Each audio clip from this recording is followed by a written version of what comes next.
ఒక 5 పేజీల లేఖ గౌరవనీయులు తెలంగాణ రాష్ట్ర ముఖ్యమంత్రి రేవంత్ రెడ్డి గారికి రాయటమైంది.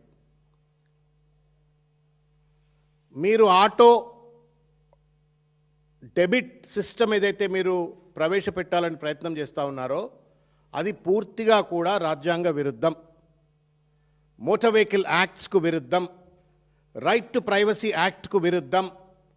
మీకు ఇష్టం వచ్చినట్టుగా బ్యాంకులను అదేదో రేవంత్ రెడ్డి గారి ప్రైవేట్ బ్యాంక్ అయినట్టుగా వాటిని నేను డైరెక్ట్గా అకౌంట్ డీటెయిల్ తీసుకుంటా, అందులో నుంచి డైరెక్ట్గా డబ్బులు నేను రెజ్యూమ్ చేసుకుంటా, డెబిట్ చేసుకుంటా అని చెప్పనైతే మాట్లాడుతుండో ఇది పూర్తిగా కూడా రాజ్యాంగ ఉల్లంఘన, రాజ్యాంగానికి వ్యతిరేకము, చట్టాలకు వ్యతిరేకము, రైట్ టు ప్రైవసీ యాక్ట్కు వ్యతిరేకము, ఫండమెంటల్ రైట్స్కు కూడా ఇది వ్యతిరేకం. రేవంత్ రెడ్డి గారు, నాకు అర్థం కావట్లేదు, మీరు ఎవరితో మాట్లాడతారా? ఉట్టినే నోటికి ఏదొస్తుంది మాట్లాడతారా మీరు?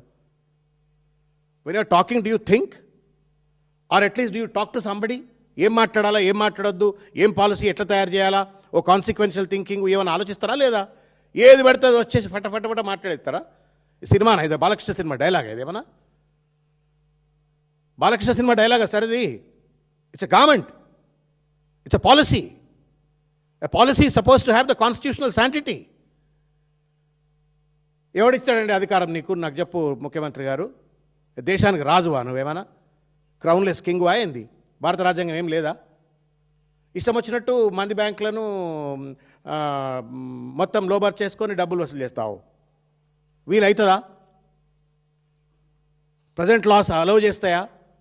నువ్వు రాస్తేవి అలా పేపర్లలో ఫ్రంట్ పేజీలలో వార్తలు వచ్చాయి, ఇంగ్లీష్ పేపర్లో, తెలుగు పేపర్లో అన్ని వార్తలు వచ్చాయి, టీవీలలో చర్చలు అయిపోయాయి. ఖతం, నీ పని అయిపోయింది, నీకు సెన్సేషనలిజం అయిపోయింది.